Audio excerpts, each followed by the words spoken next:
All right, welcome to Gamers Book Club. This is a discussion of our first meeting where the chosen game was Poptropica. Now, we chose Poptropica because all the kids seemed to like it and they'd already played it. It was kind of a gentle and non-violent game that we could just start off with because the parents really were learning along this path.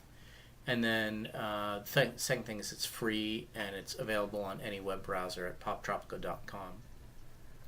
So, as I've mentioned in the introductory materials, the format of these meetings are we show up, and everybody showed up at my house, and we have a little bit of breakfast, we talk a little bit, and then we start discussing the game first. We'll have a discussion period for about half an hour, 45 minutes, and then the kids play for about half an hour, really show the parents how to play. And then after that, we see if we can extend it a little bit beyond the game. So, we thought that Poptropica would be really just a very simple one. We would start off, just tell us about your likes, your dislikes, did you enjoy it? And we started off that way, but the discussion turned very meaty very quickly. There were two other topics that came up that really kind of surprised the parents when we did. And again, this is just a very simple starting game. The first topic that we discussed a lot was advertising. And the reason that comes up is because Poptropica, unlike some of the games that you purchase, is a heavily supported game through advertising. So I'm going to show you a screenshot or two here just so you can see what it looks like.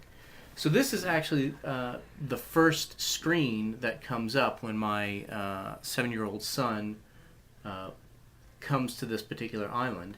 And you can see the first thing is a giant Fruit Loops advertisement, and it's labeled here advertising, but advertising's all over the place.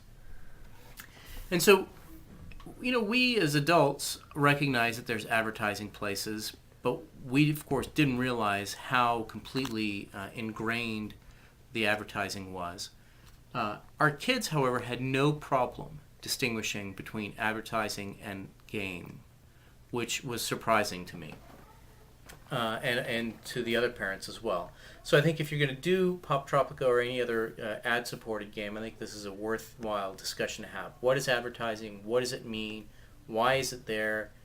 If you're playing something, obviously everything is fiction when you're playing the game, but at the same time, it's useful to say, okay, what is actually games play, and then what is being sold to you here, or why are they putting it up there, and understand the role of advertising and marketing and persuasion. The second topic that came up that was kind of meaty was the concept of cheats. So what are cheats? In every video game, there is a shortcut. And these shortcuts are commonly called cheats. Now, when the topic of cheats came up, again, a few of the parents didn't know what a cheat was or had never heard the phrase. The phrase cheats makes it sound like it's a really bad thing, that you're cheating somehow and you're getting to where you're not supposed to be. But in fact, what cheats are shortcuts. And if you were a scientist and you're in your lab and you were trying to figure out how bacteria grew, would it be okay for you to go look up online how somebody grows this particular strain of bacteria, maybe watch a video of how it's done, and what are the skills involved in doing that? Of course it's okay for you as a scientist to go do that, but you have to know how.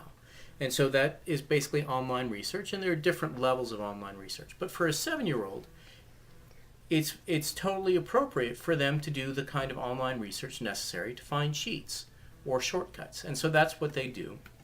And here we've got an example of how they would go and find cheats. And some would use Google, some would use YouTube, and this is an example where you put Poptropica cheats into YouTube, and a whole bunch of videos come up showing you how to get through particular parts of the game.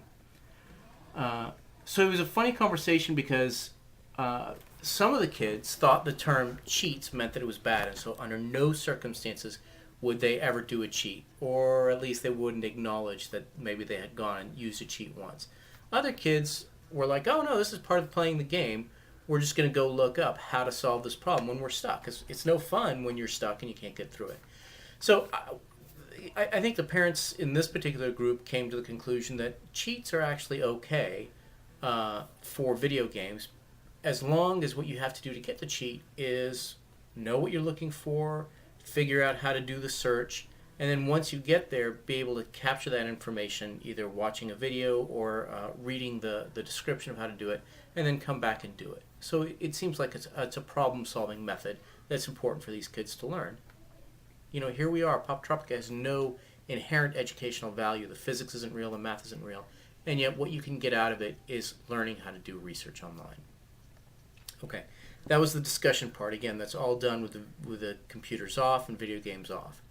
The next part was playing, and really there's not much to the gameplay here. It's just, bouncing around having fun. So the kids showed the parents how to play.